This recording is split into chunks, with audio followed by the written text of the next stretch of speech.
Okay, so today we are going to discuss about the Cartesian system and the polar coordinate system.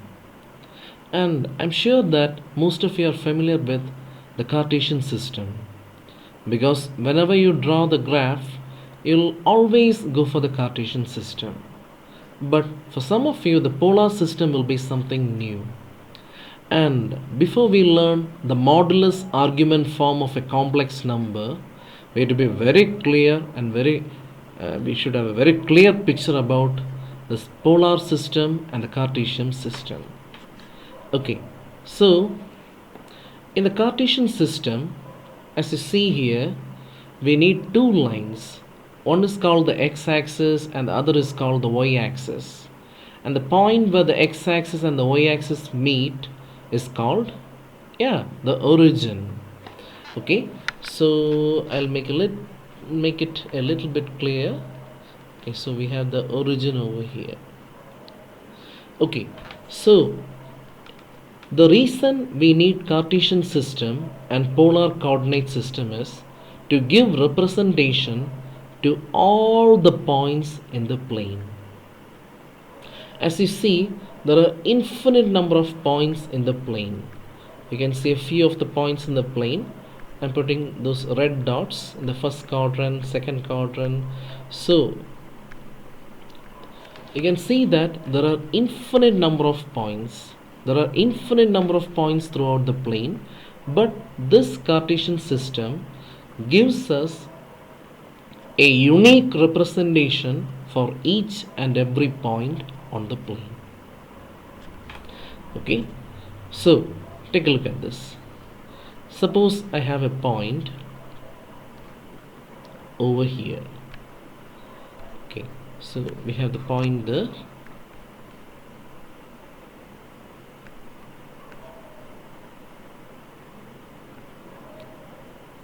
Okay, we have a point over here, and to give this point a representation, you can follow the blue line. That means the length from the origin along the x-axis. Okay, I'm going to call it x, and the length parallel to the y-axis, I'm going to call it y, and the name or the representation of the red dot will be x comma y. So remember, every point on the Cartesian coordinate system will have a unique representation x comma y. The Cartesian system is also called the rectangular coordinate system, and you might be wondering why we call that. Take a look at the blue lines once more and you'll be able to guess. Yeah, you're right. Take a look at this length. It's x, and take a look at this length. That's y. And I guess you're able to see a rectangle. So I'll complete those lines. So we have here the length x, and here we have a length y. So every point in the Cartesian system corresponds to a box or a rectangle, and hence the name rectangular coordinate system. Okay, now let's move on to the polar coordinate system. In the Cartesian coordinate system, you notice that we need two lines called the x-axis and the y-axis. But in the polar coordinate system, we need only one line and a point. And as you see in the picture here, the point and the line. The point is called the pole. What do you call that point? Yeah, I'll write it over here. It's called the pole. So, okay, and this line is called the initial line, and some people call it the polar axis. Okay, anyway, I always use the notation pole and the line initial line. Now imagine you want to give representation to some points. As I showed you before, the plane has so many points. Can you see those red dots? It's not that thick, but I think you're able to see the points on the plane. So the Cartesian system as well as the polar coordinate system is developed so that we can give representation for points on the plane. But unlike the Cartesian coordinate system, we will not have a unique representation for the points. Anyway, the good news is we will have a representation. Okay, and this is how we do it. So you can focus on the red dot. That is a point on the plane. Now what we do is we will measure this purple. You can follow the purple line. We will measure the length from the pole.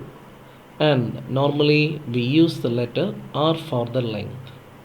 And then what we do is we measure the angle from the initial line towards that purple line, and we call it theta. So the representation for this red dot will be R comma theta. So I'll make it clear once more. In the polar coordinate system, instead of taking the x-axis and the y-axis, we take a point, and that point is called the pole. And we have a line, and what do you call that line? Yes, you're right, initial line. Okay, I'll make it clear. This point is called the pole, and this line is called the initial line. And to give representation to points on the plane, what we do is we measure the length from the point to the pole, we call it R, and then we go for the angle from the initial line towards this radius vector. And the representation of the point will be R comma theta. Okay, so I told you the polar system and Cartesian coordinate system both are used to represent points on the plane. So why don't we try and combine it? So you can see here I took the x-axis and y-axis, which I represent using the green lines, and at the same time this is the origin as well as the pole.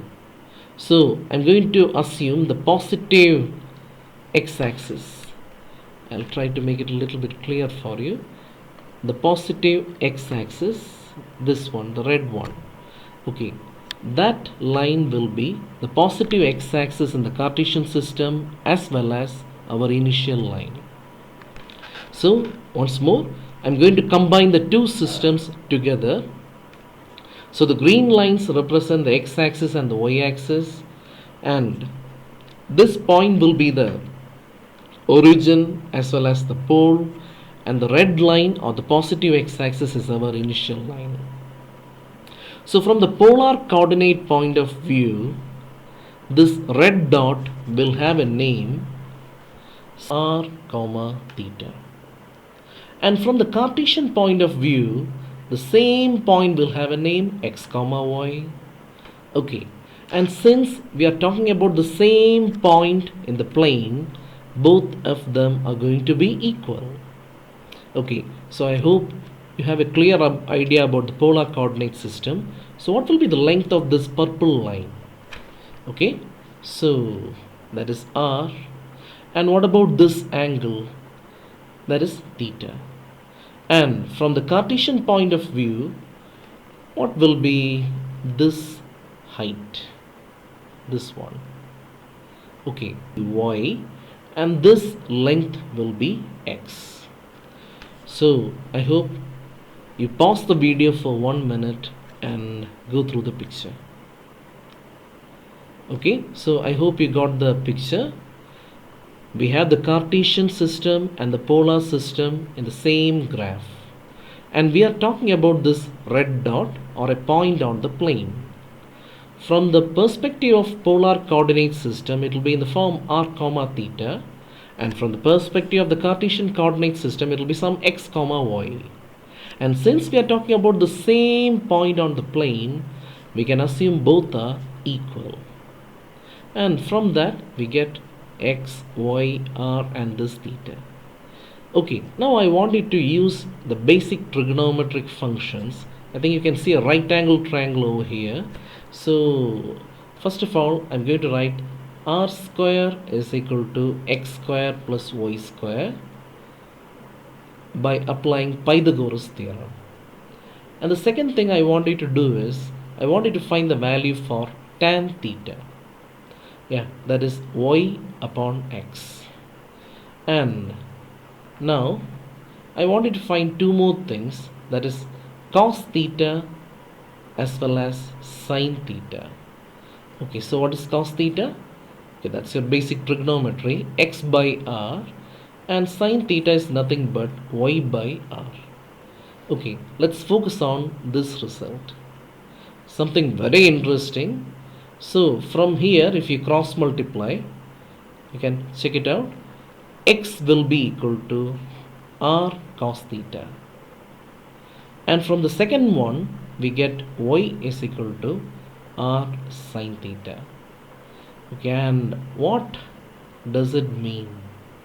It means if you know the values of r as well as theta, we can find x and y.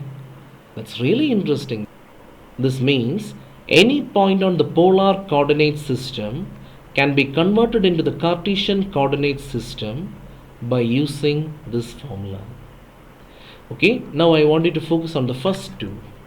So from the first equation, the value of r is equal to root under x square plus y square.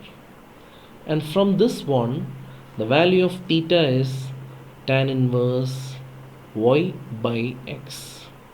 Okay, now imagine you know a point on the Cartesian coordinate system. That is, we know the values of x and y. Using these formulae, we will be able to collect the values of r and theta. So friends, this is how we convert Cartesian coordinate points into the polar coordinate points. Okay, in the next video we will be discussing about modulus argument form of a complex number. But before we start that, I want you to watch this video once more and make all these concepts clear. Okay, till then, bye.